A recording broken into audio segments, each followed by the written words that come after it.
Hello and welcome to Asynchronous and Unreliable, a new weekly podcast where we discuss the most interesting ideas and concepts in tech and how they might come to purpose in our day-to-day jobs or even our day-to-day lives.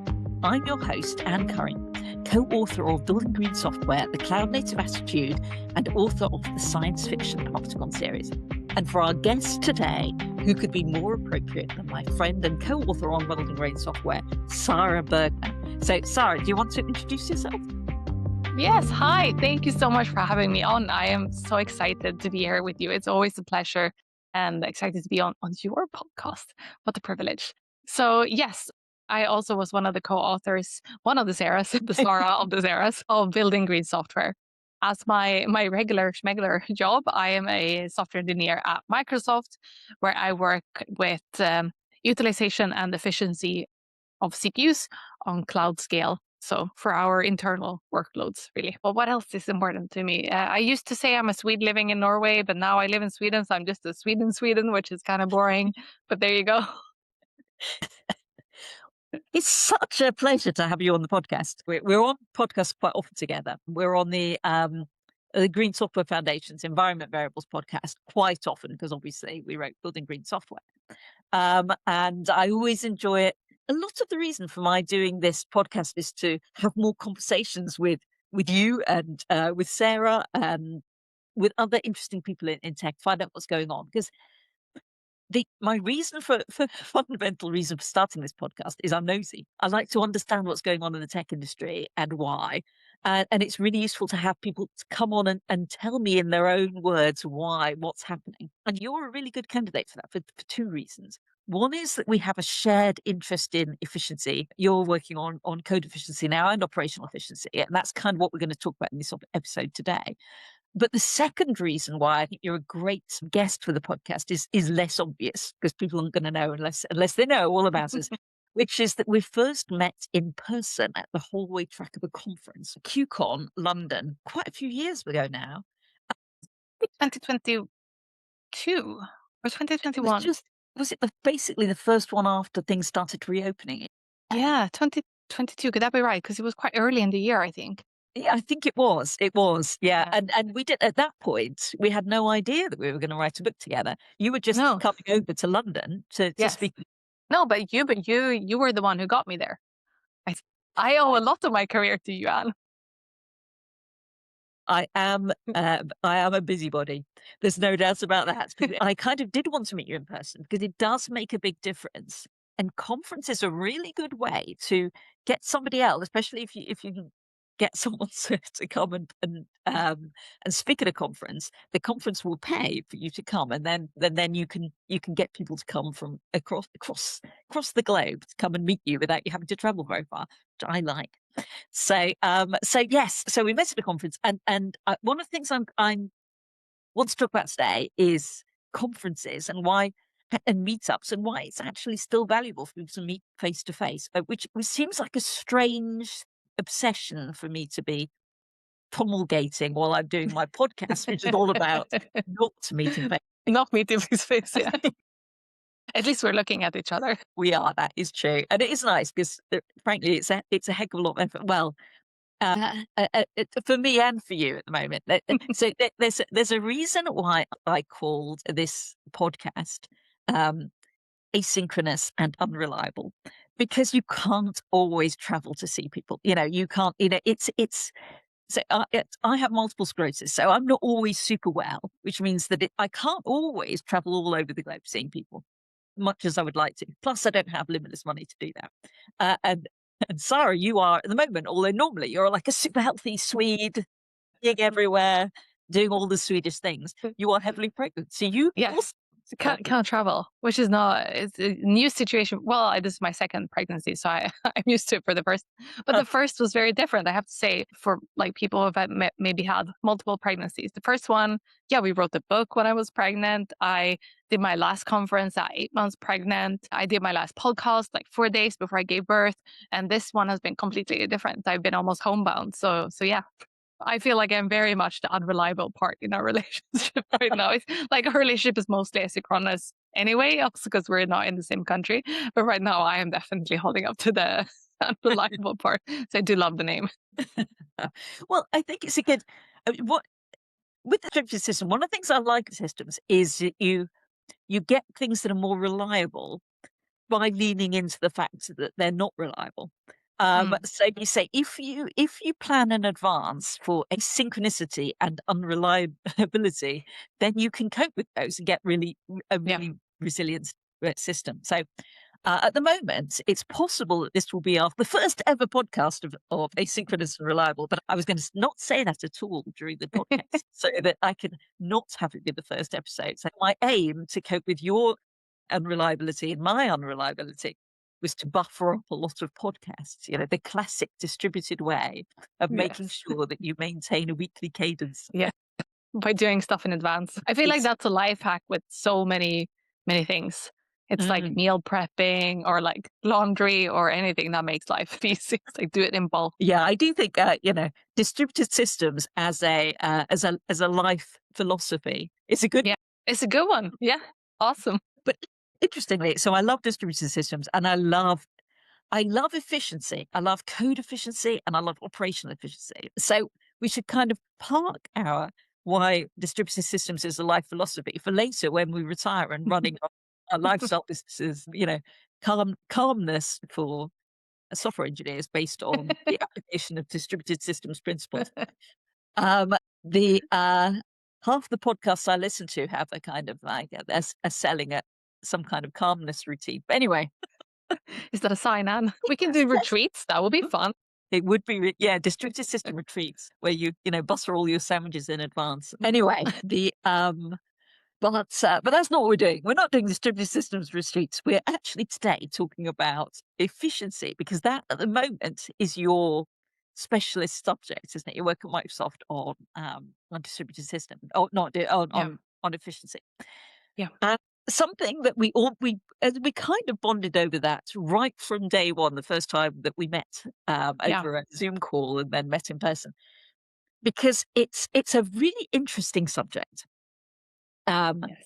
Particularly when it comes to code efficiency versus operational efficiency. And what you're working on at the moment, what you want to be talking about today, what you're working on at Microsoft is about um, write code once, run anywhere. In terms of not relying on a particular chip. So not always thinking you're going to have one chip in mind, being able to move from chip to chip. Which I find interesting because it's fancy what you would always traditionally have said to be the case for code efficiency. Because in code efficiency is all about optimizing really super hyper code efficiency when you're getting going for really, really hyper efficient applications. You want to tune them for particular chips. But your argument is it's more green to not tune for a particular chip. So tell us all about Yes.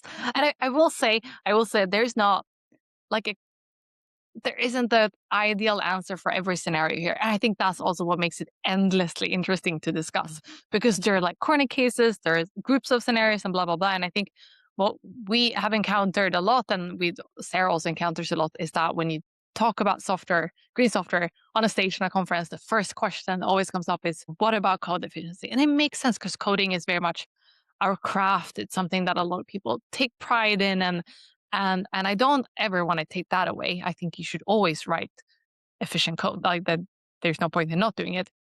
And for the like hyper performant scenarios where like every line of code matters, of course that's what you optimize for. You don't optimize for operational efficiency. But what's interesting working at such a large company that Microsoft is, we are both a cloud provider, but we have a lot of our own software, which I hope most people know. Uh, or have used even. Um, and we have great flexibility over how we place those workloads because we own them and we also have full insight into it. Like for us, it feels like on-prem, I guess, even though it's still the cloud because we own it, Yeah. which is also an interesting, and that's the case, of course, because a lot of people still have on-prem or hybrid, of course. So yeah, for those workloads that aren't those hyper performant, not that they're not performant, of course performance is always important, but there are still classes or tiers of that. Those are the ones we target. Yeah. And I think we had a job posting open actually for my team, and then it got picked up. We think like more than we expected. We didn't expect that to be so much, but then someone deduced from that we will rewriting all of Windows for ARM, and that's not at all what we're doing. I just want to make that clear. It's not like the ad says nothing about Windows specifically. I don't know how they conjured that up. Um, but yeah, so ARM is a big trend across the Mm. industry. Some have been doing it for a long time. I think AWS launched their Graviton in 2018, which is Mm. 8 years ago, and they have it almost everywhere now. Google now has their own ARM chip. Azure has our own. A bunch of smaller clouds also Ampere Oh, chips yeah. are very popular. So a lot of the I say smaller, they're still big, but they're not as big as the big three. So that's really also a trend coming across the industry. So I think we're going to see it more and more outside also, people like me. So the thing I find quite interesting about it is it exemplifies that it, say a big battle that we currently constantly come up against. For software engineers at conferences, saying, can I rewrite my code in Rust or C to make it more efficient? And we always say, look, first start with operational efficiency. So it's all about battle between code efficiency and operational efficiency. Yeah. That code efficiency has loads and loads of potential. If you rewrite your code in Rust or C and you really tune it for a particular chipset, you'll get 10, 100, 1,000, 100,000. I've even heard of 1,000,000 times improvement in efficiency. Yeah. If you do that. But it's really, really hard to do. It's really hard to do. Operational efficiency. Very expensive in Very developer costs. Yeah. Indeed. Yeah, it is. Operational efficiency is much more low hanging fruit. So you might only get a doubling in your efficiency, which is achievable by almost anybody with quite a small amount of effort. But with a bit of effort, you'll get 10 times improvement, which on the surface of it fades into insignificance compared to the 100,000 times comes from code efficiency. But one is really relative is I would say that getting up to that level of operational efficiency is just achieving modern operational competence. Yeah, for sure. Yeah. Because you have to also keep in mind where people are starting from. Like a lot of people are still new to, like if you're in a cloud scenario, that might not be something you are an expert in. Like you have written all about that in the cloud native attitude book. And a lot of people don't have that cloud native attitude just yet. And they're coming onto it. But yeah, we have and it's also another piece of work from which you were started or ignited, the green software maturity matrix, which I also love to show people to like. And if you haven't heard of a maturity matrix, it's kind of a set of categories and a set of stages, and you can like based on a set of criteria identify where am I in the progress of, in this case, like becoming a green software business. And you can be quite far back in some and quite advanced in other categories. And I think a lot of people are further back than they perhaps realize or want to or need to be. Yes. So what you so the reason why I'm saying this is a battle between code efficiency and operational efficiency, the idea of green is write code and run it on lots of different chips, is that it helps with operational efficiency.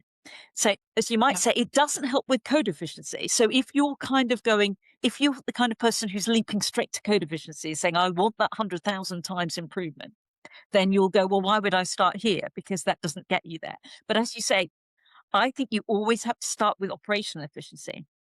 And for most enterprises, the argument that we made in building green software and the maturity matrix is that for most enterprises, you really only ever get to the top of being really good operationally, and you leave code efficiency for people who have the money to invest in code efficiency, like Microsoft, like Amazon, or whatever, because it's so expensive and difficult to do.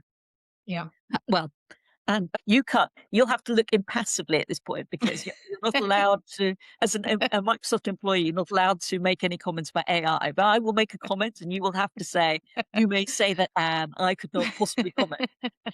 AI will I think that code efficiency is something that AI will get very good at, because it's mostly just about rewriting code to it's quite measurable. You just measure it off performance. So it fits in quite well with potentially in the future AI being able to rewrite code to be more efficient. But it's very difficult for humans to do it because it's very costly, it's very expensive, takes a load of time, it's using all kinds of specialist skills.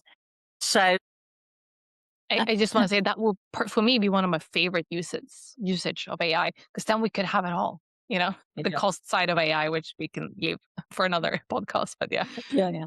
Oh, yeah. I've got another podcast coming where I'm going to talk a little about how much more inefficient code is than it could be because it's written by and maintained by humans. It's like interesting. it is close to that 100,000 times less efficient Yeah, than it could be if humans were taken out of the equation. So I've got a few folk coming on to talk about that later. I'm looking forward to those episodes. So the future of code efficiency, and we did predict this and talk about this in building green software. The Yeah, future of code efficiency is very hard to predict. And so I wouldn't at the moment start my career as a code efficiency. I know that you work in code efficiency. I wouldn't start my career in code efficiency. But I think that operational efficiency is a more human skill and it will be around for decades. So getting good and operational efficiency is just being good at ops. It's using the tools as they were meant to be used, using the platforms as they were meant to be used. It's auto scaling. It's light switch ops. I've got mm. Holly Cummins coming on later in the Okay. series as well to talk about automatically turning things off when you're not using them, that kind of thing. It's all the good things that give you security and resilience and performance and cost savings without the incredible difficulty of rewriting your code in C or Rust. Yeah,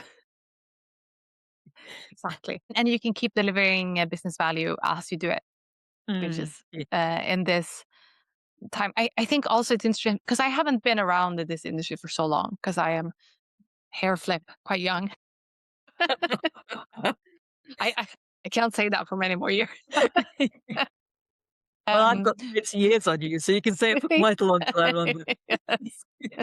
But I think there was a time where software was not cheap, but it was considered cheap. Or like also we lived in Holly again had a great talk on this in Copenhagen late last year on we've been living in a SERP, zero interest rate period, I think is the Oh, yeah. yes. Yeah. And like how that has affected investment and how that has led to massive investment in tech, which we're of course forever grateful for because that had led to a lot of cool stuff for us as tech people and also tech users. Yeah. But now that's changing, right? The economy is changing, and we have to be more mindful of money. I think in all industries, but I think our industry is less used to it, perhaps compared to a manufacturing industry where you're always thinking about budgeting. So that's another thing that operations is very good at because often the cheapest thing is also the greenest thing. Yeah. Yeah, Or yeah, the yeah. I mean, we both are massive proponents of using cost as a proxy for emissions. Yeah, and it doesn't take that much focus. I think the problem is, as I say, you say that we've been through a zero interest period, and we have. But because, as we discussed, I'm 20 years older than you, I was around in the first couple of decades of the yes, tech industry where we didn't have, where we were quite focused on money. And we were quite efficient then, wrote really efficient code, and we were much more operationally efficient or really careful about not putting any in a single extra machine into your data center. That was yeah, painful. You know, I remember one of my jobs 20 odd years ago in retail, we had our own data center. And the problem was plugs. It was like, only we do not have any more plugs. So you cannot write any more software unless it's efficient enough to squeeze onto an existing machine. So you yes, can plug a new machine in. So it's the world has changed massively, and we have become quite lazy and profligate. yeah. But but I don't like to say that in a way that makes software engineers sound lazy and profligate, even though I have No, not. But what I have realized and noticed recently is that people have lost understanding of how powerful software is. They don't know how much you can do. And that's spread entirely through businesses, that they go, well, we're going to have to buy, they think problems have to be solved with hardware. So, even software engineers think problems have to be solved with hardware. They don't know how many problems can be solved with software, but it is hard to do. So there is a trade-off there. I want them to solve problems with better operations. I think that's a no-brainer. That's kind of like all enterprises have to do that. But then some enterprises like Microsoft also have to work out how to solve problems with software, which is harder but more powerful. So Yeah. it's an interesting one, isn't it?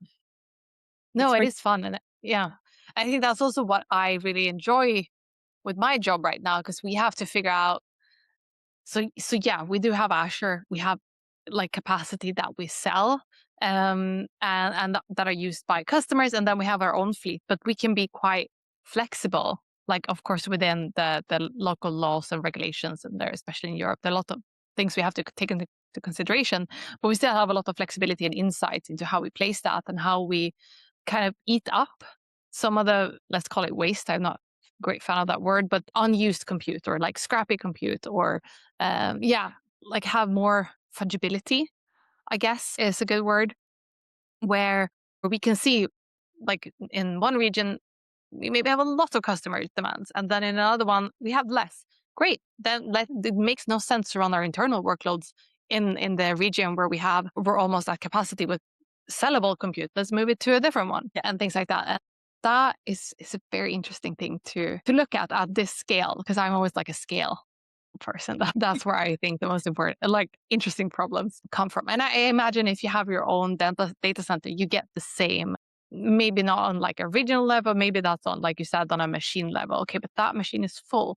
Can we fit something in here? That like, do they have alternating usage pattern? Maybe we have a batch runner that we can run at night, and then we have the ordering system, which is mostly used in the daytime. I don't know, but things like that. Yeah, and we talk about that in building in software. So the kind Yeah. of multi-tenant thing, where you've Yes. got, I mean, that is the benefit of. I know that the trouble is, cloud is an interesting one. I'm going to say nice things about the cloud, but I'm going to introduce them with the problem with the cloud. The problem with the cloud isn't really with the cloud; it's with the customers of the cloud. In that, but it is it's also with the salesman of the cloud, that we sell the cloud and say, well, but we don't make it clear that you have to move into the cloud, but then you have to use the cloud. If you lift and shift, which is very painful, and then just stay lifted and shifted, it's worse. It's much less green than being in your own data center, because in your own data center, you are limited by things like available number of plugs. Whereas one of the things that Azure or AWS, whatever, takes away from you is the worrying about the available number of plugs. So you can just put in machine after machine after machine, and you over provision like crazy. So the cloud is massively dangerous if you just lift and shift into it, and then you don't update all your systems to take advantage of all the auto scaling in the cloud and the services that can make sure you don't over provision. You will over provision. So the cloud is massively dangerous. But if you do go all the way to the end and you can use multi-tenancy is marvelous, because you've got people who are doing things at one time a day, balancing on this, using the same hardware as people who are doing, it's tenants who are doing things at different time of the day. Multi-tenancy is like magic.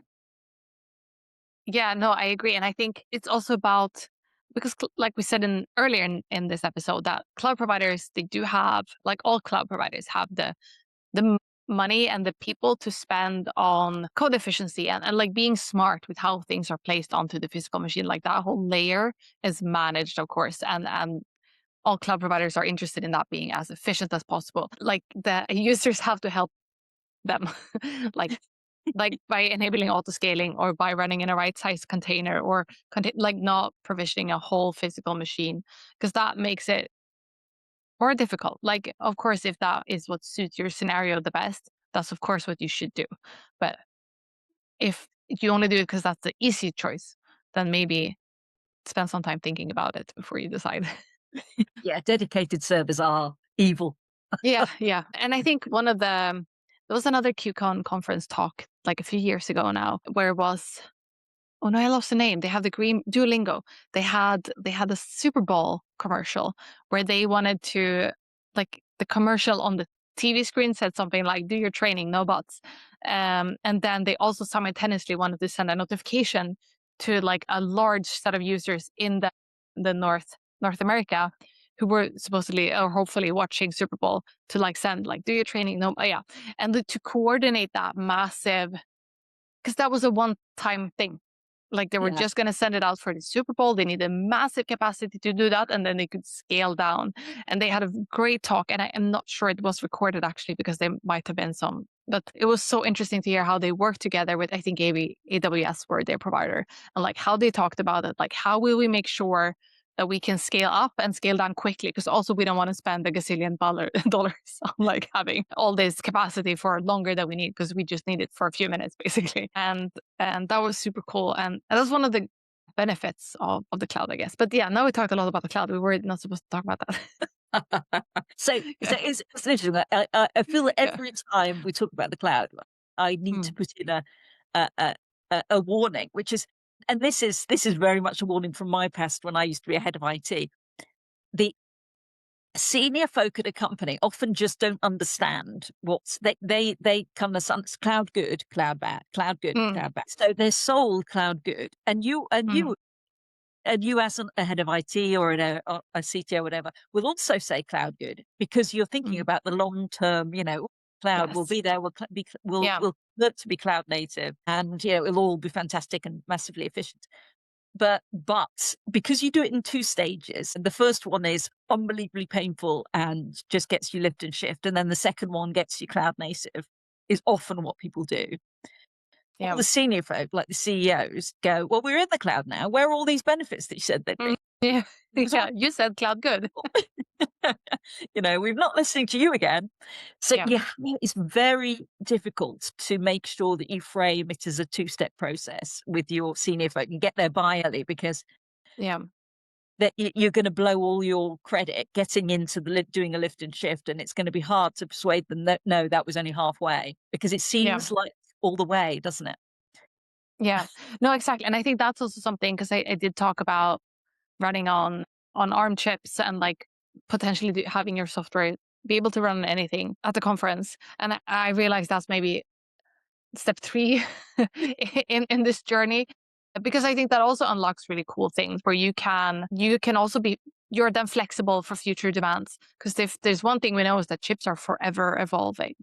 These companies are doing really cool stuff, and you don't know what's going to be best, and you also don't know what's going to be cheaper. You don't know what you might need. You might be fine running on older, slightly less efficient ones for one workload, but for another, you want to be really agile and constantly be jumping, and so doing that can give you a green wind. Also, if you are on prem and you might see we want to change from, we have x64, we want to change to ARM64 long term, but changing everything you have in your data center at once is not very green because hardware is incredibly expensive from a carbon and monetary perspective. But if you have code that can run on anything, you can add, like whenever you pop one out, you pop a new ARM one in, for example, and you gradually transition. I think that's one of the cool benefits. Yes, I mean it is interesting that. So you make a very good point there that things change. I mean, one of the big greenest things you can do is take new tools and services and hardware and things as it is, be able to take the better stuff that comes along. Be capable, and Yeah. that again is an operational skill. Yes. You need to be able to move to new things. You're not frozen in place. Yeah, and ARM is a really interesting example of the evolution of things. I mean, who knew that Yes. Intel wouldn't? I mean, it seemed a few years ago that Intel had just got it nailed, and no one would ever displace them. Yeah. No, I think it's interesting. And I love you did a podcast with the chief evangelist at Ampere for environmental variables a few, Sean Barney. was it? Yeah. A Yeah. year ago or something like that. And that was a great podcast. Like I've listened to it multiple times because I think it's so good. And he's saying some really cool things on like, even though I work with CPU, I don't, you kind of still think of them as a black box unless you're like building the CPU. They're still like, or slightly transparent, like foggy box. I don't know. And there are things they're doing with like cache placement, or even just think that they are building their CPUs intended that the sweet spot should be 80 to 90% utilization. Just like that to me is like so cool. And that can have massive savings in power, massive savings in energy efficiency, because ARM chips are designed for low energy environment. They're not new because they've been used in like low energy or energy constraint systems. We just haven't really seen like all systems as potentially energy constrained, which we might start to do in the world we're going into. I don't know. I think it's another thing where I think both you and I think in the future we will not be energy constrained. We believe in the energy transition and abundant clean energy for all. However, that's not going to be next year or 2 years from now. So we have to be mindful now, and then in the future we'll have clean power for all. Yeah, but even then, even in the future, although having said that, I keep saying that, and then batteries keep getting better and better. But solar generation, wind generation is still getting better faster than batteries are getting better. Yeah. But the sun is not getting better. So fundamentally, you are going to, the days are getting longer in a sense, but we're not going to have even. So you do occasionally have 24-hour. Yes, that's a very small part of the world, and and the other half of the year is very dark. So and that's when we need the most electricity. But it's but for a lot of the world, it's you're kind of like 12 hours of sunshine, 12 hours of dark, and if you can shift work in time, delay it, bring it forward, then you just really can go crazy. You will have an incredible amount of power. But I do think the flexibility comes into that massively. For sure. Yeah. Asynchronicity. That's another reason why. Yeah. Exactly. That should be another episode just talking about the energy transition, because that's another fascinating concept. Oh, well, we do. Yeah. So you and I are going to have to line up loads and loads of episodes now before your baby arrives. Yes. Yes, because again, we are asynchronous and unreliable. No, but another thing I think is interesting also with code efficiency, and I lost the word, operational efficiency, is also different languages are differently skilled at this, because some are built for this scenario. Like we talked about Rust, and I've never really used Rust, but that's becoming increasingly popular. And as I've understood it as well, they're really good at this, because for other languages, you might have to compile twice if you have ahead of time compilation. And that might be fine if your CI pipeline is not run a gazillion times a day. If your CI pipeline is run a gazillion times a day and you start producing 2 artifacts, like that's another carbon cost and general cost you have to take into consideration. So there's always these trade-offs. Yeah, Rust is a really efficient language, and it has all that memory safety as well. I mean, it's. In some way, I've never written anything in Rust. I used to write a load in C because I'm old, but I've never written anything in Rust. And I'm it's terrible, isn't it? I'm not inclined to learn a new language now, especially one as tricky as Rust. Even though I find it really interesting because I think that AI is, again, I may say this, you couldn't possibly comment, but the AI is changing the balance of wins in writing new code, and AI is so good combined with Rust because the Rust compiler is so chatty. Yeah, I was about to say opinionated. Yeah. So it really does. It's checking what you do, and not what you do is checking what the agent does, which is useful. So there's obviously a lot of code being written in Rust by AI. But yeah, I think I'm too lazy now to learn a new language when I want to find out what's going on with AI first. Yeah. But at the same time, I'm very aware there's that danger, isn't it? That everybody's stepping back and going, I don't really know what to learn next because I don't know what tools are coming. I don't know what the situation is going to be. And we do keep needing moving forward. Yeah, no, that's true. I think there's something also for just the joy of learning new things, which we have hackathon weeks at work, and I do always enjoy it because I get to rediscover that joy of learning something new, which I, as a geek, in case that wasn't obvious to everyone, really enjoys. That's also why I enjoy conferences and like the hallway tracks of conferences, because you always learn something you might have not expected to learn. Yeah. Oh well, that's a good segue.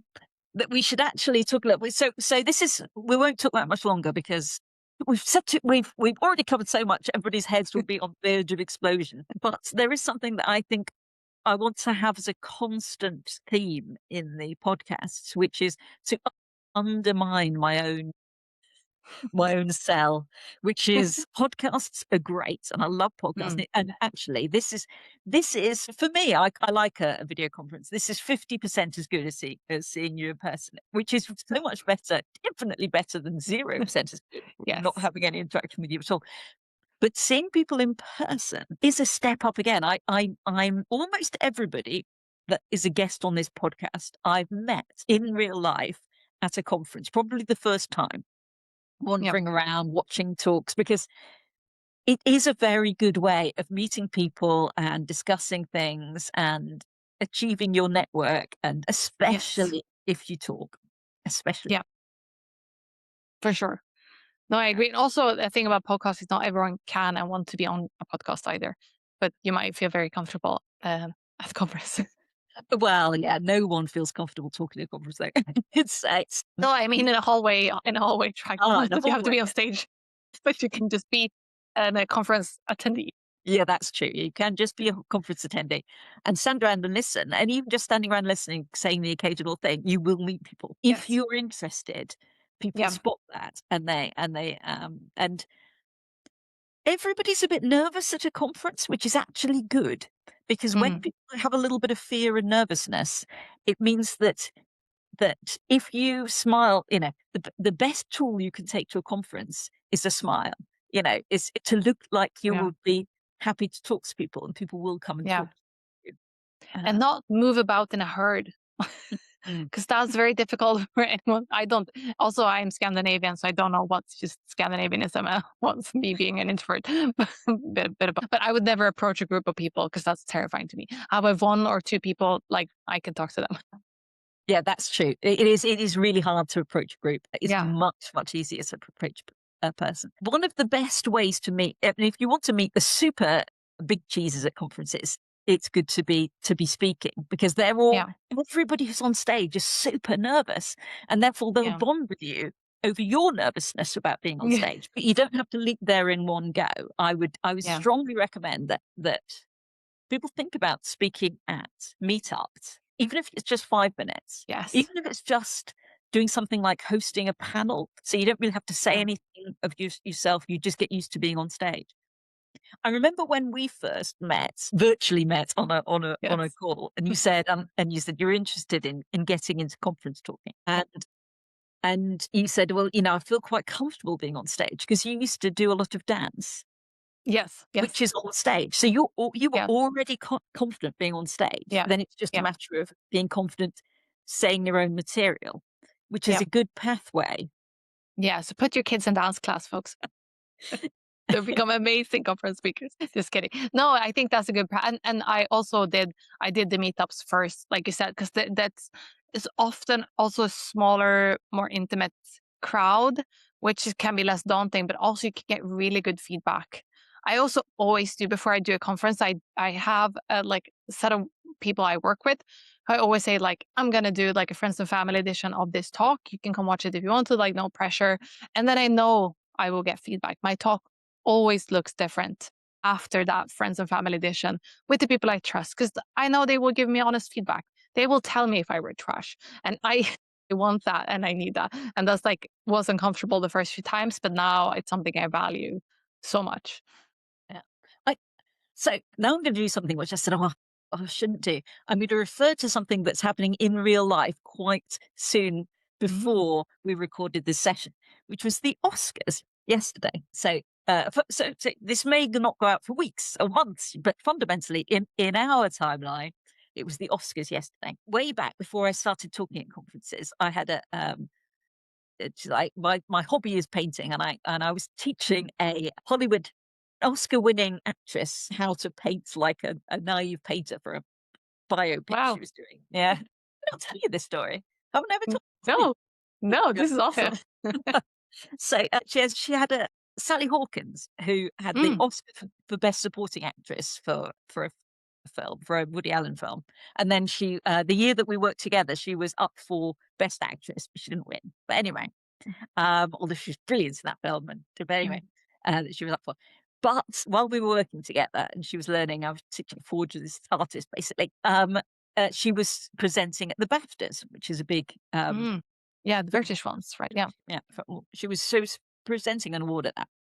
And so I watched her, and I watched the whole of BAFTAs, which I don't normally do. And afterwards, I was talking to her about it, and I was saying, was it my imagination, or was everybody on stage? And these were big names. Tom Cruise was the big host.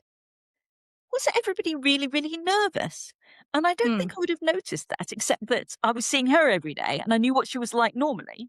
And then I Yeah. saw her on stage and I thought, oh my God, you're incredibly nervous. And then I Yeah. realized everybody else is incredibly nervous. But they're all mega stars. They're on stage and they're Mm. incredibly nervous. She said, yeah, we're all massively nervous when we're on stage doing something like that. But you're like a stage actress, This you're is the your job. Oscar-winning stage actress. Why are you nervous being on stage? She said, because when you're on stage as yourself, everybody is nervous. Everybody is unbelievably nervous. Tom Cruise is nervous. Oscar-winning actresses are nervous. Everybody is phenomenally nervous.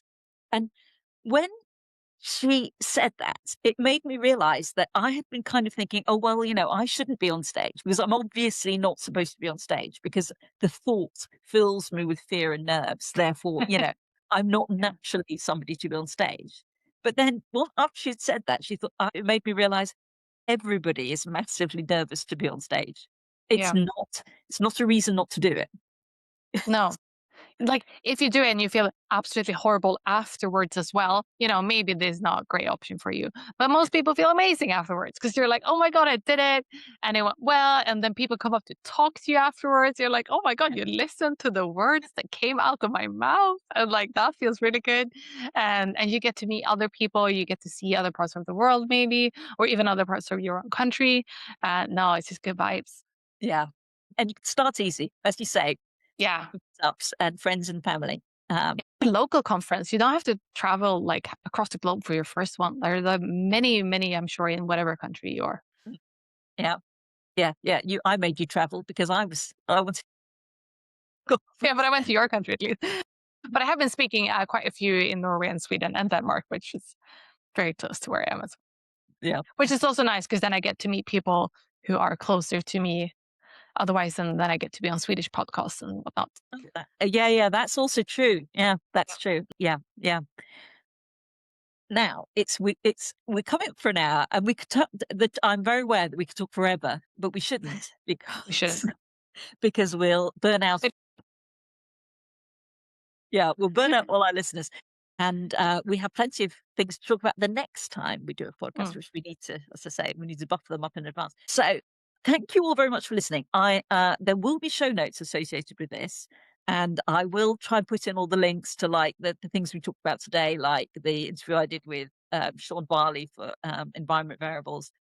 So you can read them and take a look if you want to. But also, I'm very keen on people giving me feedback and asking questions that we could talk about.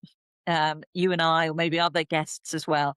Do reach out to me on LinkedIn or on Blue Sky with your questions. I'll be extremely happy to see if we can answer some of those questions, talk about some of those things in future podcasts. So thank you very much for listening, everybody. And thank you very much indeed, Sara, for being a guest Thank today. you so much for having me. It was a pleasure. And I'll see you again, Sara, soon, another episode, and I'll see everybody again, hopefully, soon on a future episode of Asynchronous and Unreliable podcast. Thank you very much.